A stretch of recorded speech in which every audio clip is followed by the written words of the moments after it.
Profit نوح علیہ السلام نے آ کے اپنی قوم سے کیا کہا، دیکھتے ہیں۔ لَقَدْ أَرْسَلْنَا نُوحًا، یقیناً ہم نے بھیجا نوح کو، إِلَىٰ قَوْمِهِ، اس کی قوم کی طرف۔ فَقَالَ، پھر انہوں نے کہا، یا قومی، اے میری قوم، اعبدوا اللہ، عبادت کرو تم سب اللہ کی، مَا لَكُم مِّنْ إِلَٰهٍ غَيْرُهُ، اللہ کے سوا کوئی تمہارا لارڈ نہیں ہے۔ إِنِّي أَخَافُ عَلَيْكُم، مجھے ڈر ہے تمہارے بارے میں، عذاب یوم عظیم، بڑے دن کے عذاب کا ڈر ہے۔ قال الملأ من قوم، اس کے قوم کے جو بڑے لیڈرز تھے انہوں نے کہا، إِنَّا لَنَرَاكَ فِي ضَلَالٍ مُّبِينٍ، کہ اے نوح ہم تجھے ہی غلط راہ پہ دیکھتے ہیں، تجھے ہی گمراہ پاتے ہیں۔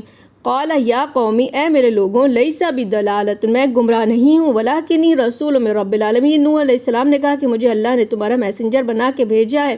ابلغکم رسالات، میں اللہ تعالیٰ کا پیغام پہنچانے آیا ہوں، ربی، اپنے رب کا، وانصح، اور تمہارا بھلا چاہتا ہوں، لکم، تمہارا، وعلم من اللہ، میں اللہ کے بارے میں وہ جانتا ہوں، ما لا تعلمون، جو تم نہیں جانتے ہو، میں وہ سب جانتا ہوں۔ یہ پروفٹ نوح علیہ السلام نے اپنی قوم سے کہا۔